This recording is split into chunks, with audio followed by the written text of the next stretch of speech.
नमस्कार, मी शुभांगी पंडित. स्वतेज न्यूज मराठीच्या बातमीपत्रात आपलं स्वागत आहे. तर पाहूया आजच्या काही ठळक घडामोडी. निर्धार परिवर्तनाचा संकल्प विजयाचा एकनाथदादा पवार यांनाच आपले मतदान टाकून विजय करा.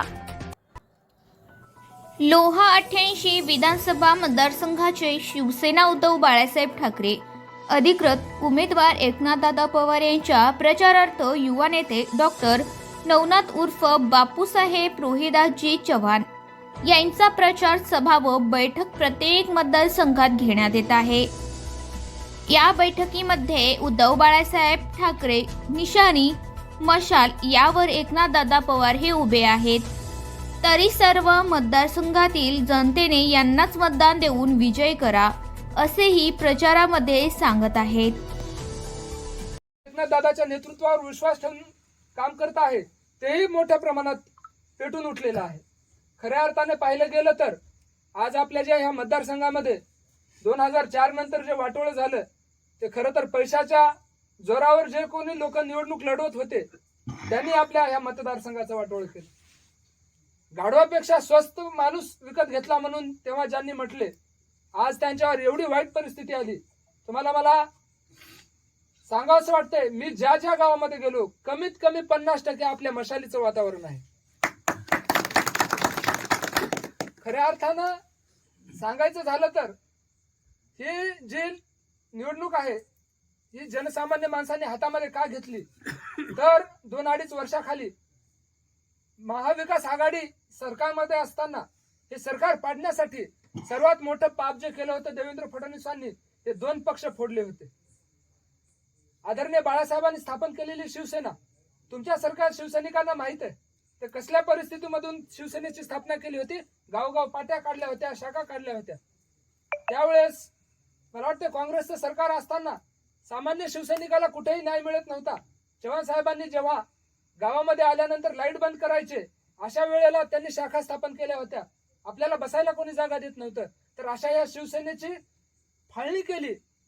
त्यामधून जे गद्दार निर्माण झाले ते ह्या महाविकास आघाडीला सोडून ते महायुतीमध्ये गेले आणि आज त्यांना कुठेतरी धडा शिकवण्यासाठी आपल्या सर्वांना ही 2-2.5 वर्षाखाली झालेली जी जाणीव आहे ही पुन्हा कुठेतरी सर्वांच्या नजरेसमोर आणायची आहे.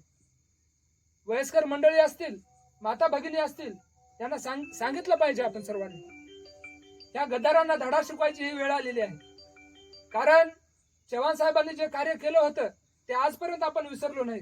आताच मला बऱ्याच जणांनी सांगितलं चव्हाण साहेबांनी रोड दिला, आपलं इथे सभागृह दिलं, तर हे आज आपण जसं विसरलो नाही तसंच हे आपल्याला मतदान का करायचंय तर चव्हाण साहेबच उमेदवार आहेत. नवे तर चव्हाण साहेबच नाही तर अक्षरशः उद्धव ठाकरे साहेबच आपले उमेदवार आहेत. हे आपल्याला नजरेसमोर ठेवून काम करायचं आहे.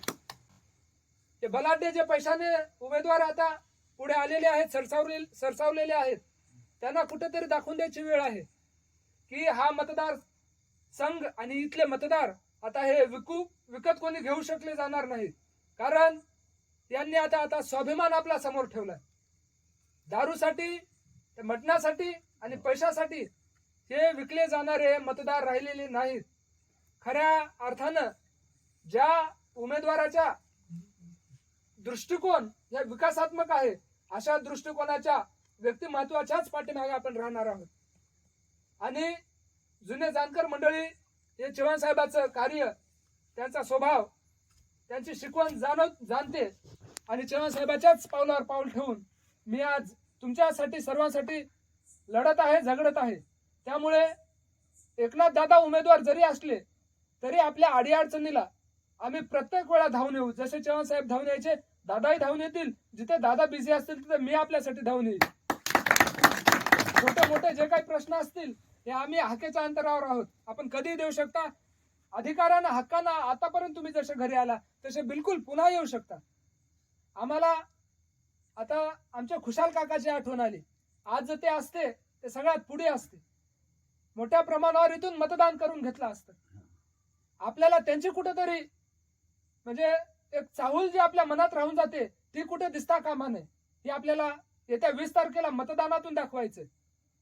म्हणजे आपल्या ह्या निष्ठावंत जुन्या कडवट शिवसैनिकाची सुद्धा आठवण करून आपल्याला ते मशाली समोरील बटन दाबायचं आहे. आता आमचे शिवा असतील, आमचे आंबेगावे सर असतील, हे तर जीवाचं रान करून काम करतच आहेत. पण आपल्या प्रत्येक जुना शिवसैनिक, नवीन युवा बांधव किंवा दादाचे जे काही निष्ठावंत कार्यकर्ते आहेत, त्यांनी एक होऊन काम करायचं आहे. कसल्याही आमिषाला बळी न पडू देता आपल्या मतदारसंघातील आपले हे जे गाव आहे हे कुठेतरी वेगळा ठसा उमटवता आलं पाहिजे. दादा तर कसे निवडून येणार आहेत, वर महाविकास आघाडीचं सरकारही येणार आहे, त्याच्यामुळे आपल्याला निधी कुठेही कमी पडणार नाही. परंतु काम करत असताना माणसाला, एखाद्या उमेदवाराला किंवा निवडून आल्यावर प्रतिनिधीला त्या गावातून मतदान किती भेटलं याच्यावरती आपल्याला निधी मागायची एक ताकद राहते आपल्या मनगटात. त्यांना कुठेतरी सामोरं जायचं, आपल्याला एक विश्वास निर्माण होतो. आमच्या गावाने दादा तुमच्यासाठी 40%, 50%, 60%, 70% मतदान दिलं आणि आज आम्हाला ह्या अडचणी आहेत आणि आपण ह्या पूर्ण करायला पाहिजे असा अधिकार आपल्या दादांसमोर राहतो.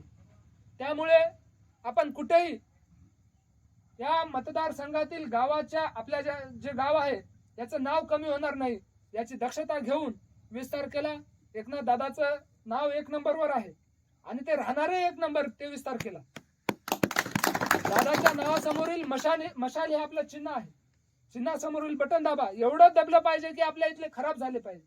इथं जे बुथावर बसणारे एजंट असतील त्यांचे उठून गेले पाहिजे. इथे जे बुथावर अधिकारी असतात त्यांनी फोन करून सांगितलं पाहिजे की बा इथे सर्वात जास्त मशाल चालते, कोणी जर विचारलं तर. त्यामुळे अशा प्रकारे आपल्याला ह्या गावाचा ठसा वेगळा उमटवता आला पाहिजे अशी जाणीव आपल्या सर्वांमध्ये जर झाली तर बिलकुल आपलं दादा असतील चव्हाण साहेबांचं तर मनात आपल्या गावाबद्दल अत्यंत प्रेम जिव्हाळा आहे. ते आम्ही कधीही कमी पडू देणार नाही. परंतु दादाच्या मनामध्ये सुद्धा आपण कुठेतरी घर केलं पाहिजे.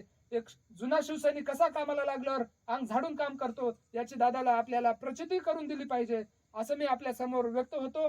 आणि येत्या 20 तारखेला होईल तेवढं जास्तीत जास्त मतदान घ्या आणि आम्हालाही कुठेतरी दादाला म्हणजे सांगायची वेळ येईल असं आपण मतदानातून दाखवा अशी विनंती करतो आणि रजा घेतो.